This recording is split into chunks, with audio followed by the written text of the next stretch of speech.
สบายดีสวัสดีครับทุกคนผมบิลลี่นะครับผม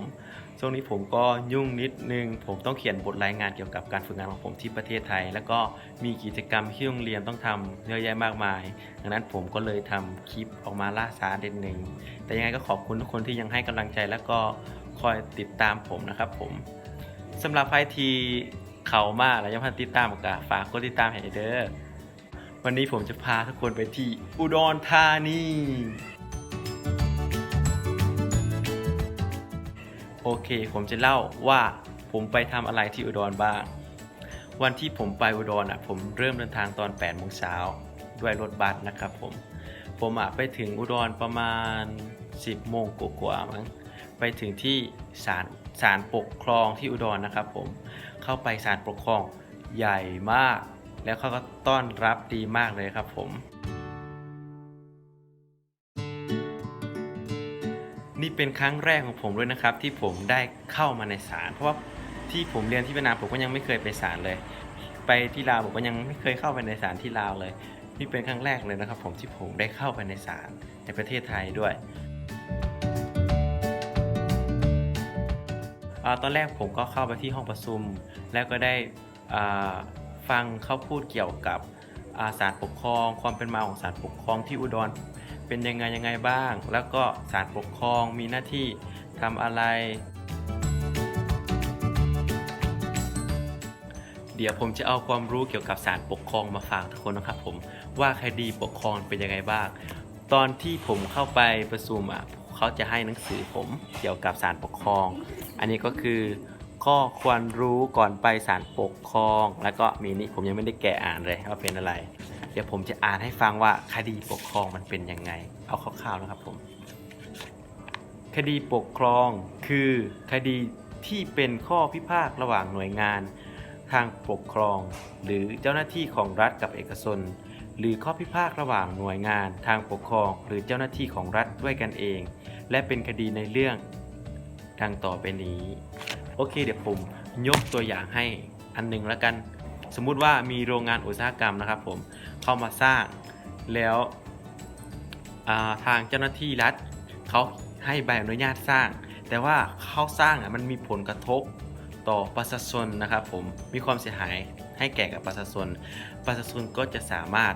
ยื่นฟ้องต่อศาลปกครองได้นั่นเองนะครับผมและก็ตัวอย่างง่ายๆนะครับผมถ้าหากว่าเขากำลังก่อสร้างถนนแต่ว่าถ้าหากเขาไม่มีป้ายบอกว่าข้างหน้ามีการก่อสร้างแล้วมันอาจจะทำให้ประชาชนเกิดอุบัติเหตุได้เราเป็นประชาชนเราก็สามารถยื่นฟ้องต่อศาลปกครองได้นะครับผมโอเคแล้วตอนที่ผมประชุมมันก็จะมีหัวหน้าของศาลปกครองเขาก็พูดว่าผมขอพูดเป็นภาษาไทยนะครับผมเพราะว่าภาษาอังกฤษผมก็ไม่ได้แข็งแรงเท่าไหร่นะครับพูดภาษาไทยแล้วก็จะมีอาจารย์ดามองจากมหาวิทยาลัยหนองคายเขาชื่อดามองนะครับผมเขาจะเป็นคนแปลให้อาจารย์ดามองก็เก่งมากๆเลยนะครับผมแล้วหลังจากประชุมเสร็จทางเจ้าหน้าที่ที่ศาลปกครองเขาก็พาเดินไปที่ห้องสมุดก็จะมีหนังสือเยอะมากเป็นชั้นเลยแบบโอ้ขี้เกียจอ่านเลยแล้วก็จะมีสตาฟคนไทยมาช่วยผมนั่นเองสตาฟรุ่นนี้อาจจะเป็นรุ่นปี3นะครับผมเพราะว่าปี4เขาติดภารกิจแสดงว่าผมก็ได้เจอเพื่อนใหม่เพื่อนคนไทยใหม่แล้วเขาก็ยังไม่รู้ว่าผมพูดไทยได้แล้วเขาก็จะพูดภาษาอังกฤษใส่ผมก็พูดภาษาอังกฤษใส่เขาแล้วต่อไปผมก็พูดภาษาไทยแล้วครับโอ้พูดภาษาไทยได้เลยเนี่ยแล้วเขาก็ว่าโอ้เก่งจังเลยนะพูดได้หลายภาษาอะไรอย่างเงี้ยเนี่ยโอ้ก็ไม่เก่งเท่าไหร่หรอกก็ธรรมดาคิดว่าและเราก็ได้เข้าไปในศาลจริงๆนะครับผมว่ามันเป็นยังไงแล้วมันก็เจ๋งมากเลยเพราะมันเป็นครั้งแรกของผมด้วยไงผมก็รู้สึกดีแล้วก็ถ่ายรูปไว้ด้วยหลังจากนั้นเมื่อเราเดินรอบๆเดินเสร็จแล้วเข้าไปที่ทำงานของเขาอธิบายให้ทุกสิ่งทุกอย่างหมดแล้วพวกเราก็ออกมาแล้วก็ได้ถ่ายรูปข้างหน้าของศาลปกครองแล้วหลังจากนั้นพวกผมก็ไปกินข้าวเที่ยงกันที่ไหนนะตรงกันข้ามกับพลาซ่าไม่รู้ว่าเขาเรียกว่าอะไรก็ไม่รู้มันก็จะมีอาหารเยอะแยะให้กินแต่ แต่ผมชอบกินก๋วยเตี๋ยวเรือเพราะว่ามันอร่อยมากๆผมได้กินก๋วยเตี๋ยวเรือที่หนองคายแล้วที่อาสวานหนึ่งมั้งผมคิดว่าที่โน่นอร่อยที่สุด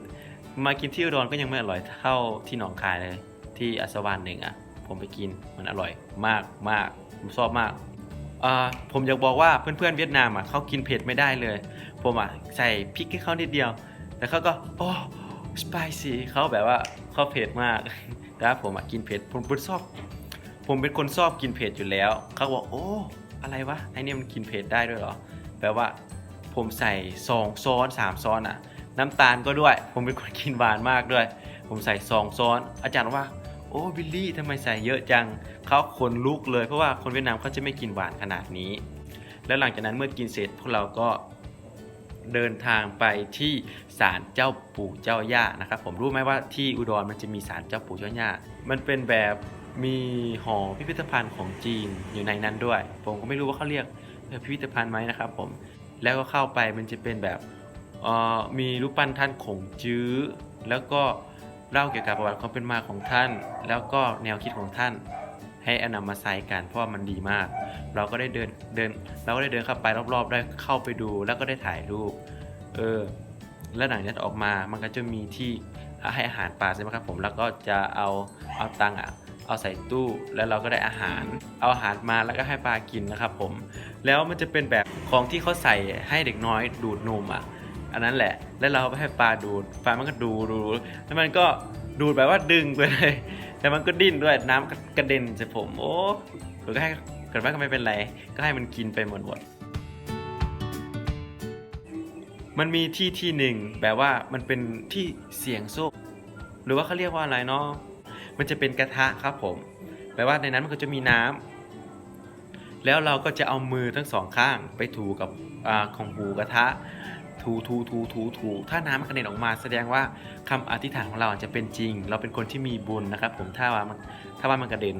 แต่ว่าผมก็ลองทำทายดูซิว่ามันกระเด็นไหมผมก็ถู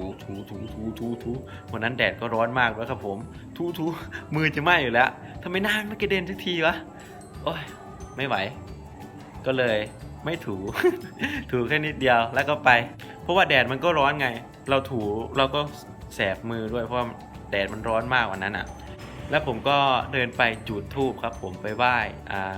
เจ้าปู่เจ้าย่าแล้วก็แม่ธรณีนะครับผมขอบุญขอคุณเขาเรียกว่าอะไรภาษาไทยก็ขอบุญขอคุณนั่นแหละไปขอบุญขอคุณเด้อพระเจ้าและหลังจากนั้นเราก็เดินทางไปที่อนุสรณ์ของหลวงโฮจิมินห์นะครับผมบรรพบุรุษของชาวเวียดนามนั่นเองนะครับผมไปถึงปั๊บมันก็จะมีคนพูดภาษาเวียดนามได้เขาจะเล่าประวัติเกี่ยวกับความเป็นมาของบรรพบุรุษของเขาว่าเขาอยู่นี่เขาทำอะไรบ้างเพราะว่าเขาเคยมาอยู่ที่ประเทศไทยนะครับผมเมื่อก่อนแล้วเพื่อนๆคนไทยเขาถามว่าบิลลี่เขาพูดว่าอะไรเขาอยากให้ผมแปลให้ไงโอ้แต่ว่าเขาก็พูดไวมากเขาพูดเร็วมากผมก็เลยเหนื่อยละที่จะแปลก็เลยเดินออกมาข้างนอกแล้วก็เห็นสวนมีผลไม้ด้วยโอ้ my god มันดีมากเลยมีมะม่วงมีส้มโอแล้วก็จะเป็นแบบเรือนครัวสมัยแต่ก่อนมันแบบธรรมดามากเขาบรรพบุรุษเขาสามารถอยู่ได้โดยไม่ต้องหรูหราอะไรมากมายเขาอยู่แบบคนธรรมดามากเลยนะครับผมถ้าใครมีโอกาสอยากไปชมก็สามารถไปดูได้นะครับผมที่อุดรธานีและหลังจากนั้นเมื่อเพื่อนๆเขาได้ไปดูเกี่ยวกับรูปภาพแล้วก็การทำงานในตึกนั้นเสร็จเขาก็เดินมาที่เรือนครัวที่บิลลี่เดินมาก่อนและหลังจากนั้นเพื่อนๆก็บอกผมว่าเฮ้ยเราเอามะม่วงไปกินไหมแล้วมันเป็นของเขานะมันจะดีหรอมันไม่ใช่ของเราและผมก็ลองขอเจ้าหน้าที่ดูแล้วเจ้าหน้าที่ก็ว่าเอาไปเลยไม่เป็นไรแล้วเราก็ไปเดทมาครับผมเดทให้เพื่อนๆด้วยแล้วก็เดทให้ผมด้วย สนุกมากจากนั้นก็ถ่ายรูปและหลังจากนั้นเราก็เดินทางกลับนะครับผมโอเคครับวันนี้ผมก็จะเล่าเพียงแค่นี้นะครับและวันต่อไปผมจะพาทุกคนไปที่บึงกาฬวันต่อไปผมจะไปที่ไหนบ้างนั้นสามารถติดตามใน EP ต่อไปนะครับผมสำหรับวันนี้ขอบคุณทุกคนนะครับผมที่ดูจนจบและก็ขอบคุณทุกคนมากๆที่มาให้กำลังใจผมและก็คอยติดตามผมสำหรับใครที่เข้ามาดูใหม่ก็ฝากติดตามผมด้วยนะครับผมหวังว่าทุกคนจะชอบ EP นี้นะครับผมแล้วเจอกัน EP ต่อไปนะครับ สวัสดีครับ บ๊ายบาย